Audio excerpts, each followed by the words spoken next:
취업을 뽀개서 코디네이터 해주는 칩보 코디 여의도 호랑이 번역 중입니다. 여러분 오늘은요 오뚜기, 우리가 흔히 가뚜기라고 보통 얘기하죠.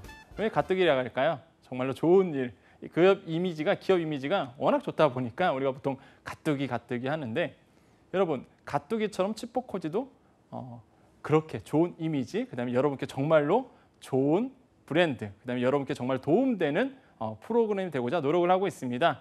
그래서 여러분 가뚜기, 오뚜기 오늘 한번 알아볼 텐데, 항상 제가 프레젠테이션 준비할 때 컬러 톤 맞추잖아요. 역시나 오뚜기의 컬러 아이덴티티는 노란색이죠. 그래서 제가 노란색으로 한번 준비해봤습니다.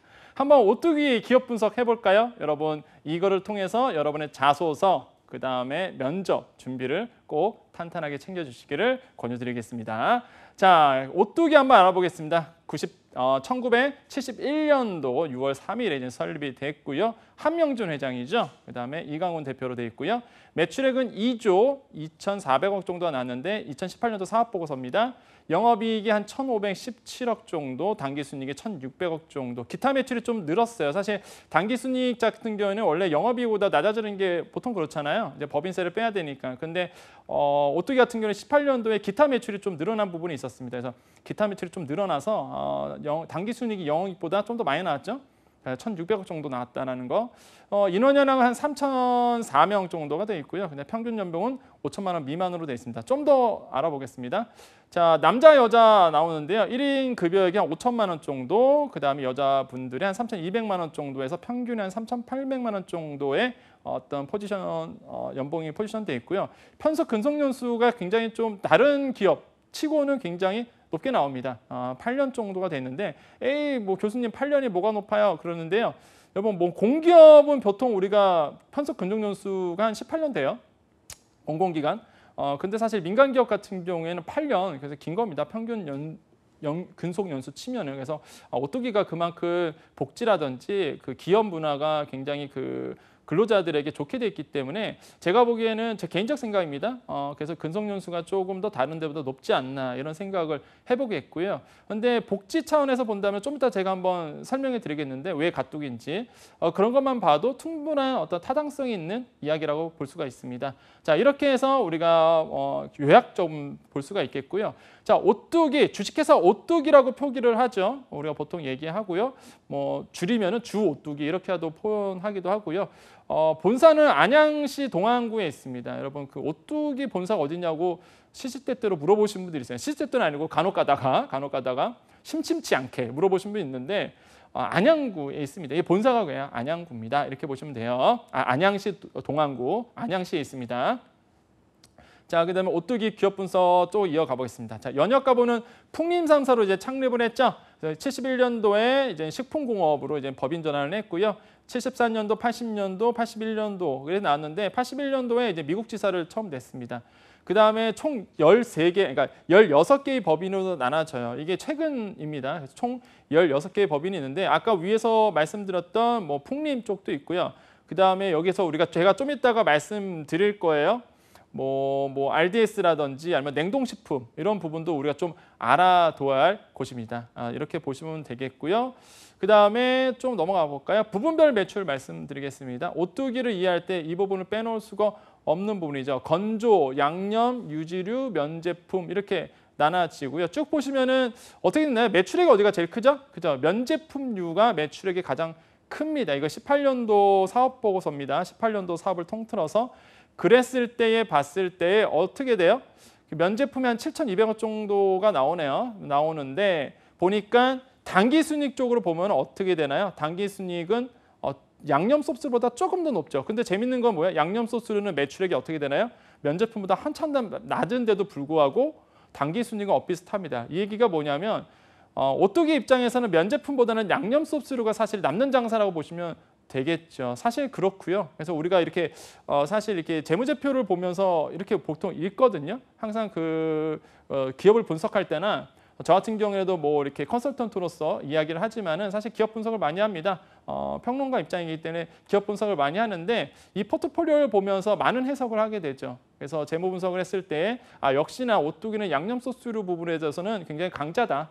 이렇게 보시면 조미식품 같은 거 이런 건 역시나 강자구나라는 걸 알 수 있겠고 이런 부분에서 많이 남기는구나 이렇게 볼 수가 있겠고요. 면제품류도 사실 매출액은 크지만 워낙 많이 찼잖아요. 면제품류. 저도 좋아합니다. 면제품류는. 하지만은 경쟁이 치열하다 보니까 사실 객단가 자체가 높지는 못하죠. 그러다 보니까 사실 뭐 영업이라든지 단기 순이익은 상대적으로 좀 낮을 수밖에 없다. 우리가 이거 좀 이해할 수 있겠습니다. 그래서 이렇게 좀 포지션되어 있는 거 좀 보시면 되겠고요. 자, 시장 점유율 가보겠습니다. 19년도 3월 1분기 보고서예요. 19년도 1분기 보고서이기 때문에 사실 3월까지가 이제 최근 자료인데 역시나 카레 부분에서는 오뚜기 따라올 수가 없죠. 아시죠? 오뚜기 카레 맞나요? 오뚜기 카레 다 기억하시죠? 3분.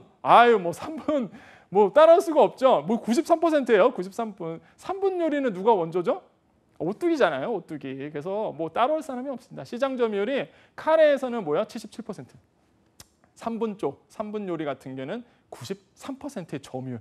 어마어마하죠. 이 보시면 아시겠지만 제가 쭉 갖고 나온 이유가 뭐냐면 보세요. 17년도, 18년도, 19년도 3월만 봐도 그 퍼센테이지가 거의 비슷해요.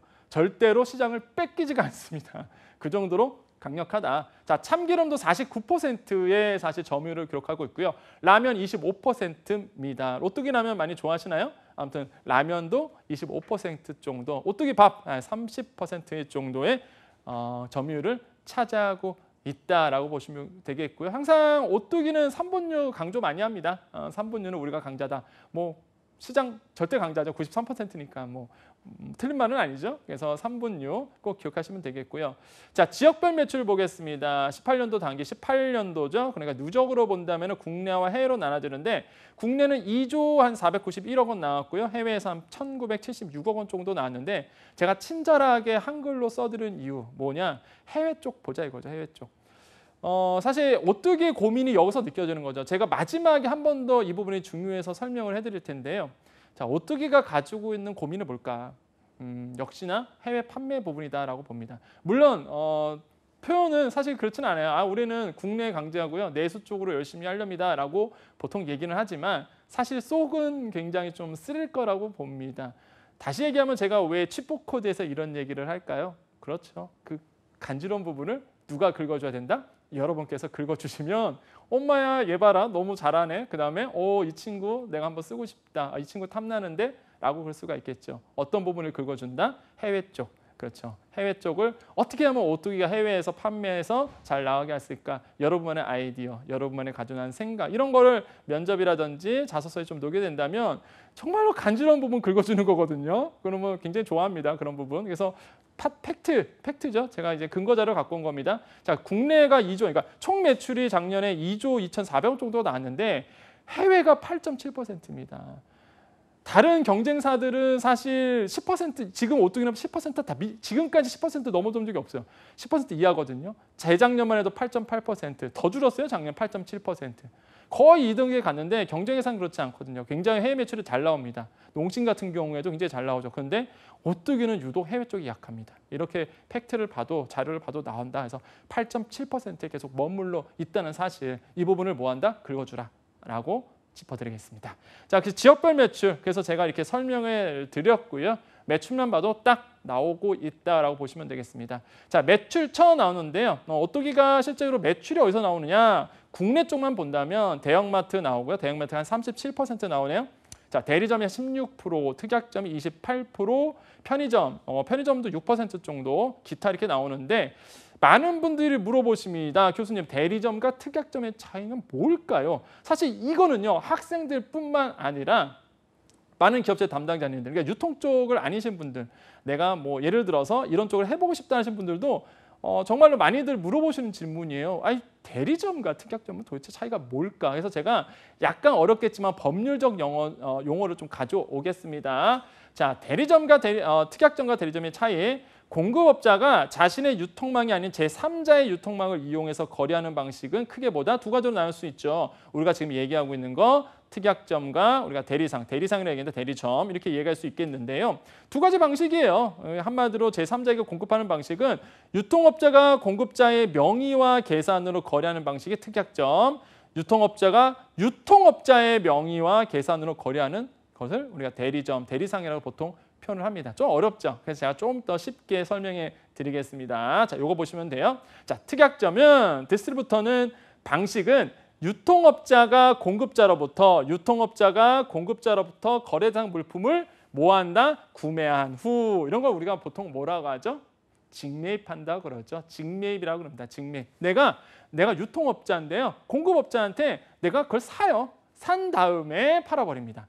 물품을 구매한 후 이를 소비자들에게 판매하는 행위 구조를 이해하시면 되죠. 뭐 외람된 말이지만 좀 더 우리가 거시적으로 볼까요? 조금 더 우리가 한번 가치를 한번 사슬로서 한번 좀 더 퍼뜨려 볼까요? 자, 논리를 한번 퍼뜨려 보겠습니다. 뭐 마인드맵이라고 보시면 되겠어요. 어느 회사가 이런 특약점을 요즘에 하고 있을까요? 어떤 회사가요? 이걸 잘해요. 물건을 공급업체에서 대량으로 갖고 옵니다. 직매입하죠. 그 다음에 팔죠. 딱 떠오르세요? 그렇죠. 외국으로 얘기하면 아마존, 우리나라로 얘기하면 쿠팡입니다. 이런 부분을 굉장히 잘하죠. 뭐예요? 물건을 내가 구매한 후 파는 거죠. 근데 대리상은 다릅니다. 반면 대리상은요, 유통업자가 공급자의 소비자와의 거래를 통해서 대리중개하는 거예요. 대리중개. 대리중개하는 구조로 구성되어 있습니다. 즉, 대리상 방식에서는 물품 판매 계약은 공급업자와 소비자 등과의 거래에서 직접 체결된 거예요. 나는 물건을 구매해서 파는 역할이 아니라 그냥 공급업체와 소비자에 연결해주는 역할만 하는 것이 뭐다? 바로 대리점, 대리상이다. 이렇게 보시면 되겠습니다. 그래서 사실 이렇게 보시면 돼요. 시장에서는 특약점과 대리점 그렇게 차이를 두지는 않습니다. 사실 이걸 하는 업이 아니시라면 거의 동등해 봐요. 시장에서도 특약점과 대리점 차이 잘 모르고요. 그다음에 하는 일도 잘 구분을 못 짓습니다. 하지만 엄연히 다르다. 하지만 이쪽에서 업을 하신 분들은 알아요. 대리점 사실 같은 경우에는 좀 더 범위가 큽니다. 지역이 더 넓어요. 왜? 말 그대로 대리중개업 하는 분들이거든요. 그다음에 범위가 더 크고요. 특약점은 특약적인 계약들, 소소한 계약들을 맺고 하기 때문에 사실 범위가 대리점보다는 좀 더 작습니다. 필드에서 그러거든요. 그래서 이런 부분의 차이점을 정확하게 알고 계셔야 돼요. 그러면 우리가 처음으로 다시 한번 돌아가 보면 이런 차이점을 알고 본다면 그렇죠. 대형마트가 역시나 1순위고요. 대리점이 16%, 특약점이 오뚜기는 뭐다? 28%. 바로 물건을 사서 파시는 분들, 뛰어가는 분들, 이런 분들이라 보시면 되겠습니다. 이렇게 보시면 이해하기 편하겠죠. 그래서 매출처 구분 꼭 기억해 주세요. 자, 그다음 넘어가겠습니다. 자, 오뚜기 특징 나옵니다. 특징 몇 가지를 뽑아야 돼요. 칼에 있습니다. 아까 말씀드렸어요. 시장 점유율 1위죠. 창업주인 고 함태호 명예회장이 지난 69년 오뚜기 모템 풍림산사 창업했는데 여기서 2주 동안 사실 오뚜기가 칭찬받는 이유는 한 길만 팠죠. 식품이라는 이 한 길만 파왔습니다.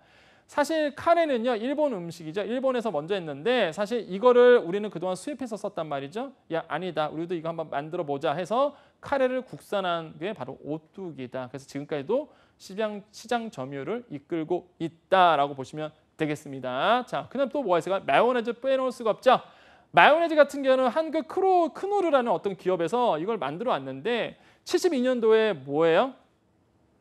마요네즈는 한국 크노르 등 글로벌 기업이 장악했던 것을 72년도에 뭐예요? 오뚜기가 뛰어들었죠. 그래서 기술 개발을 많이 실패했다고 해요. 사실 히스토리를 읽어보면 굉장히 변질이 잘 돼갖고 실패했었는데 드디어 기술 개발이 돼서 지금 마요네즈 한 80%의 시장 점유율을 이끌고 있는 것이 바로 오뚜기다라고 보시면 되겠습니다. 자, 가뚜기 항상 이것도 빼놓을 수 없죠. 오뚜기의 특징을 얘기하면 가뚜기인데 왜 가뚜기다? 아까 말씀드렸어요. 좋은 일을 많이 해서 대중들이 또한 소비자들이 별명을 붙여줬죠. 가뚜기다 해서 들어가고 싶은 도덕적인 회사 중을 뽑으라 그러면 사실 사회적인 공헌이라든지 사회적인 책임을 다하는 회사를 뽑으라 그러면 항상 빠지지 않는 회사가 바로 오뚜기죠. 그래서 우리가 가뚜기라 부르는데 오뚜기 함영준 회장이 선대 함태호 명예회장으로부터 상속받은 금액이 있습니다. 그러면 1,500억 원이나 상속세를 내야 되는데 이거를 꼼수 부리지 않고 나 낼게. 나 낼게. 1,500원 낼게. 다만 5년 분납으로 낼게. 너무 크니까 5년 분납으로 내기로 약속을 했어요. 그래서 어마어마한 주목을 받았죠. 다른 분들 같은 경우에는 다른 기업들 같은 경우에는 여러 가지 방법을 동원해서 뭐 대표적인 사례가 M&A라든지 아니면은 뭐 지주회사 전환 이런 어떤 말 그대로 지주회사의 마법을 부려서 더 이상 얘기 안 하겠습니다. 아무튼 이런 지주회사의 마법을 부려갖고 사실 상속세를 회피하는 부분도 있었어요. 하지만 오뚜기는 보다 나 낼게 얼마? 1,500원을 내겠다라고 했어요.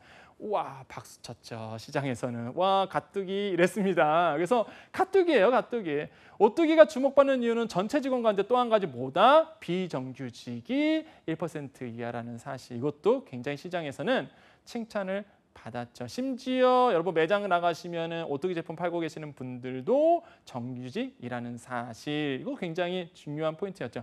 지금은 여러분 지금은 사실 정부에서 정규직화 이슈, 정규직화를 유도하기 때문에 많은 기업들이 자회사라든지 세워서 정규직을 유도하고 있죠. 하지만 가뚜기, 왜 오뚜기가 칭찬을 받는 거냐면 이런 어떤 분위기 이전부터 사실 정규직화의 어떤 분위기 이전부터 끊임없이 비정규직을 사용하지 않고 정규직화했기 때문에 시장에서는 특히 고객들에서는 선한 일을 많이 한다. 그래서 가뚜기라고 불러온 것이고요. 그러한 이유가 있습니다.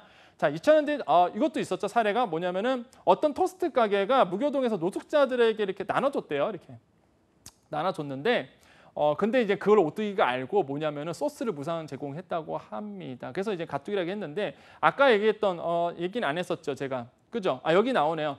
고 함태호 명예회장의 철학 중 하나가 뭐냐면 비정규직 쓰지 말라. 그러니까 정규직 써라라는 어떤 유언이 있었다고 해요. 그래서 이제는 그 유지를 계속적으로 좀 지켜가고 있는 부분이 있습니다. 그래서 사실 가뚜기가 오뚜기가 그래서 이제 칭찬을 많이 받는 거고요. 또 한 가지 또 사례 말씀드렸습니다. 이런 어떤 행위도 10년 만에 드러나서 사람들이 더 박수, 물개 박수 따다다닥 했다는 사실. 그래서 가뚜기다 이렇게 이해하시면 되겠고 회사 들어가고 싶으시죠? 예, 여러분. 슈퍼코드 잘 보시면 됩니다. 자, 그래서 우리가 좀 볼게요. 또 제가 말씀드립니다. 그럼 식품산업의 현황 말씀드려야 되겠죠? 제가 항상 누누이 말씀드립니다. 항상 제가 기업 설명하면서 그 기업이 가지고 있는 업종들의 현황을 전체 말씀드리죠. 왜? 그렇죠. 자소서나 면접에 여러분 활용하라고 말씀드리는 겁니다. 뭘 알아야 좋은 걸 쓰잖아요. 자, 식품산업의 전체적인 패턴을 말씀드리면요. 석유화에 따른 어떤 서구화에 따른 급성장한 분야가 바로 이제 식품산업이고요. 여기서 제가 빨간 줄은 무조건 이런 문장들이 굉장히 어떤 고급져요. 항상 이런 게 편의지향, 맛지향, 건강지향용 수요가 급증하고 있는 추세이기 때문에 국민 어떤 식생활의 패턴을 변화시켰죠. 문화적 트렌드죠. 또는 식품의 트렌드가 이렇게 바뀌고 있고요. 자, 두 번째로는 소비자가 원하는 형태와 시기에 공급함으로써 소비자의 만족을 높이고요. 농수산식품의 어떤 소득을 유발시키죠. 이런 부분들이 같이 상생하는 거죠.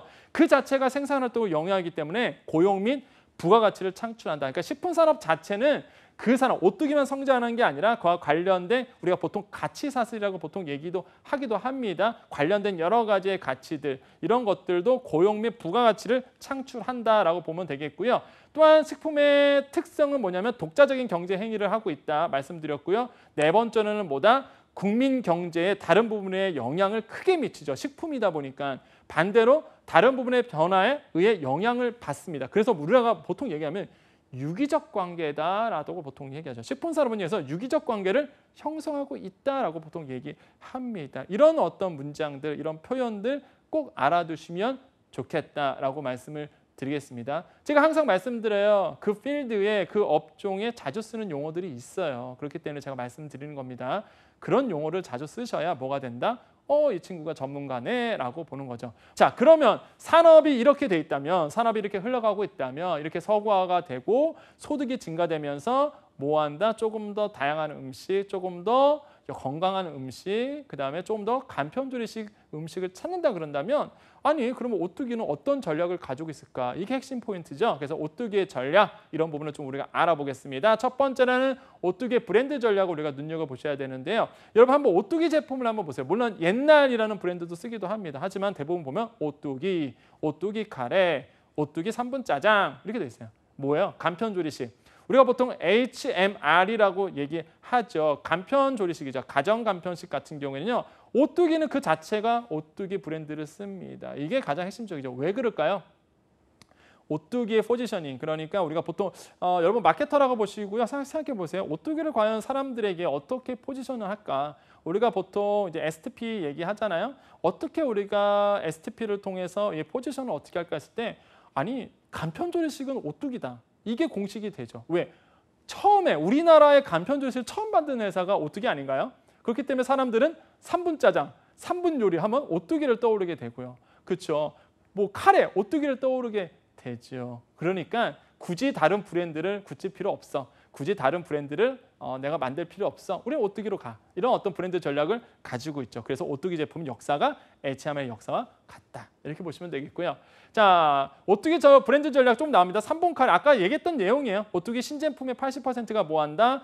HMR과 관련이 있는데 그만큼 오뚜기와 HMR 어떤 식품 같은 경우는 동일시하기 때문에 이런 부분을 브랜드를 밀고 있다. 오뚜기를 자체를 밀고 있다고 보시면 되겠고요. 두 번째, 제가 아까 냉동식품 말씀드렸겠죠. 이 포인트입니다.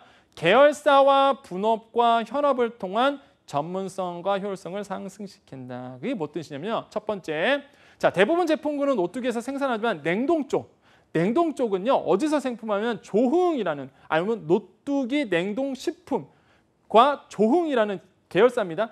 여기서 만듭니다. 여기서. 예, 여기서 만들어요. 그래서 이렇게 자회사를 이용해서 계열사를 활용해서 전문 분야를 좀 나눠놨다고 보시면 되겠습니다. 작년에 히트쳤던 냉동식품 피자가 있어요. 작년에 정말 냉동 피자 히트쳤거든요. 냉동 피자들 냉동 HMR 제품은요. 계열사에서 생산을 담당하죠. 무슨 얘기냐면 오뚜기에서는 그를 이제는 말 그대로 기획하고요. 그다음 마케팅하는 역할을 한다 그러면 생산 제조 자체 같은 경우는 뭐 한다? 계열사에서 분업화하고 있다. 그래서 시너지 효과를 내는 거죠. 그래서 오뚜기 전략은 뭐냐면 계열사를 활용하게 됩니다. 계열사도 살고 오뚜기도 살고 서로 상생하는 역할을 하는 거죠. 철저하게 냉동식품 같은 경우는 분업화가 돼 있어요. 그래서 만든 게 오뚜기 냉동 피자가 작년에 대박 났다는 거 아닙니까? 그래서 많은 매출에 일조를 했죠. 자, 그래서 오뚜기는 상온 간편식에 집중을 하고요. 냉동 HMR 제품은 조흥이나 오뚜기 냉동식품에서 이제 협업을 하고 있다. 그래서 뭐다? 냉동 피자에서 볼 수 있듯이 전문성과 효율성을 높여서 오뚜기 계열사가 모두 윈윈하는 효과를 내고 있다는 사실 꼭 기억해 주셔야 되겠습니다. 세 번째, B2B 매출 상승 전략을 가지고 있다. 케찹 등 소스류와 드레싱을 생산 판매하는 오뚜기죠. B2B 시장 비중을 늘릴 계획으로 있습니다. 제가 아까 말씀드렸어요. 조미식품 같은 경우에도 마찬가지겠죠. 현재 6대4입니다. 6대4가 뭐예요? B2C 이게 돼 있어요. B2B 비율이 6대4인데 이거를 뭐다? B2B 비율을 조금 더 높이겠다. 이제는 뭐예요? 소비자한테 파는 것도 있지만 B2B가 뭐예요? 비즈니스 투 비즈니스. 뭐예요? 소비자가 아니라 기업 대 기업. 뭐가 오고 가나요? 세금 계산서라는 게 오고 가겠죠. 소비자한테는 뭐예요? 세금 계산서는 오고 안 가죠. 아무튼 B2B예요. 회사 대 회사로 팔겠다 이거죠.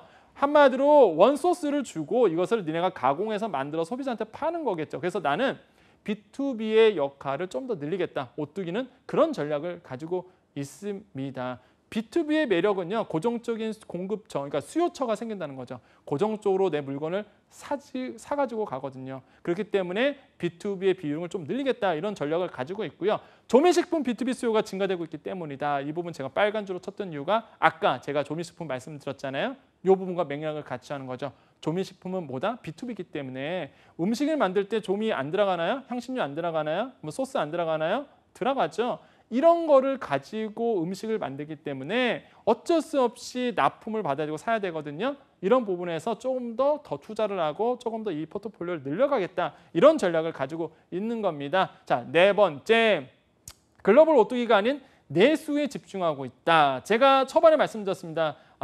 나중에 제가 또 글로벌 쪽 말씀드리라고 했잖아요. 이 부분인데요. 오뚜기 해외 매출 비중은 경쟁사 대비 턱없이 낮죠. 아까 말씀드렸어요. 17년도 연결 기준으로 봤을 때의 8.8%. 18년도에 연결 기준 봤을 때 8.7%. 여러분 이 부분에 대해서 지금 오뚜기는 고민하고 있습니다. 뭐냐면요. 오뚜기 해외 매출은 한 1,700원에서 1,900원짜리 박스권에 계속적으로 오고 있어요. 매년 그렇습니다. 벗어나질 못해요. 그나마 18년도 들어와서 한 1,800원 정도가 넘어갔잖아요. 아까 우리가 차트 봤듯이. 그 전까지만은요. 1,700억에서 1,800억 사이 왔다 갔다 했습니다. 작년에 그나마 1,800억 얼마가 됐기 때문에 좀 넘어갔는데 아무튼 간에 1,700억 원에서 1,900억 원 사이에서 계속 오고 이 박스권에서 벗어날 수가 없어요. 계속. 그러다 보니까 고민이 많죠. 전체의 10%를 넘지 못하는 해외 매출. 성장률은 지난 5년 동안 8.5%입니다. 근데 같은 기간 국내 매출 성장률은 19.7%였거든요. 무슨 얘기겠어요? 그렇죠. 19%는 국내였는데 그 해외에서는 8.5%의 성장률, 5년 평균. 굉장히 낮다는 얘기죠. 그러니까 해외 매출 쪽이 있는데 사실 얘네는 오뚜기는 그런 얘기를 합니다. 우리 내수에 더 집중하려고요. 뭐 내수에 집중. 사실 그렇지 않죠. 해외 가고 싶은데 사실 약간 5번 한번 읽어보면 좀 이해가 되지만은 철수를 한 케이스도 있습니다. 뭐냐면요. 중국 법인 북경 오뚜기가 있었어요. 근데 매출 감소와 적자를 감당하지 못해서 작년 18년도에 이사회 의결을 통해서 현재 지출 7년 만에 청산을 해버렸습니다. 그만큼 안 팔렸다는 얘기고요. 그만큼 장사가 안 됐던 얘기이죠. 오죽했으면 철수했겠습니까? 물론 사드 배치에 대한 후폭풍도 있었겠지만은 기본적으로 매출 구조가 굉장히 좋지는 않았습니다. 그러다 보니까 비용 측면에서 워낙 이제는 마이너스가 나다 보니까 철수를 이제 감행했던 거고요. 사실 뭐 얘기는 많이 합니다. 뭐 여러 가지 대외적인 변수가 있었겠다라고 하지만은 사실 해외적인에서 오뚜기가 그렇게 활기를 못 치고 있다라고 보시면 되겠습니다. 특히나 요즘에 다양한 이제는 유통 판매업이 좀 생겼기 때문에 뭐 아마존이라든지 기본적으로 뭐 타오바오라든지 티몰이라든지 전자상거래 같은 분야가 굉장히 넓어지면서 기회는 분명히 생길 수 있습니다. 하지만 기본적으로 오뚜기가 가지고 있는 해외 쪽의 어떤 부분이 굉장히 상대적으로 약하다. 무슨 얘기다? 아까도 말씀드렸습니다. 긁어주라. 어떻게 긁어주냐? 여러분 이제는 오뚜기에 대해서 이제 시장을 분석을 하셔야 됩니다. 그러니까 상품을 먼저 분석을 하셔야 되겠고 그 상품을 뭐 해야 된다? 이제 유통망을 통해서 보내는데 기본적으로 우리가 음식 같은 경우에는 현지화가 굉장히 중요합니다. 특히 음식 같은 경우에는 빼놓을 수가 없는 게 바로 현지화에 맞는 제품. 우리가 특히 얘기하잖아요. 동남아시아 쪽 같은 경우에 인도네시아 같은 경우는 뭐가 있나요? 그렇죠. 할랄 제품이 굉장히 나와야 되죠. 그래서 이런 할랄 제품에 대해서도 굉장히 뭐랄까요? 식품 쪽에서는 예민한 부분이거든요. 현지화 제품, 아랍 쪽 할랄 제품 이런 어떤 현지화 제품이 나와줘야 된다. 기본적으로 우리가 상품 개발한 부분부터 이제 마케팅이라든지 유통 부분까지도 폭넓게 이제 이해를 해주셔야 돼요. 해외 쪽은 단순히 국내의 어떤 파트만 생각하시면 굉장히 오산입니다. 더 복잡하거든요. 그래서 상품 개발부터 그다음 우리가 포피라고 얘기하죠. 상품 개발 이제는 말 그대로 프로덕트 이제는 그다음에 프라이스 가격. 경쟁력, 그 다음에 이제 유통부분 프레이스, 말 그대로 프로모션에서 이렇게 4가지의 포피라고 얘기하는데 이런 어떤 포피의 영향력이 굉장히 해외 쪽에서는 더 강력하게 요구된다. 그래서 여러분 긁어주실 때 특히 여러분 이제는 그 현지화 제품 쪽 한번 그거랑 그다음에 유통 부분 이제 전자상거래를 통한 유통의 다양한 방안. 특히 아마존 같은 경우에는 이런 오뚜기라는 제품을 굉장히 좋아합니다. 직매입 방식이기 때문에 그렇거든요. 그래서 이런 어떤 유통망, 새로운 유통망을 통해서 해외 쪽의 진출에 대해서 어느 정도 긁어만 주신다면은 여러분 충분히 뭐 좋은 어떤 인사이트를 좀 받을 수 있을 것 같다라는 생각을 많이 해봅니다. 자, 오늘 오뚜기 또 소비자가 별칭 붙였던 갓뚜기에 대해서 한번 알아봤습니다. 여기까지 여의도 호랑이 권혁중이었습니다. 감사합니다.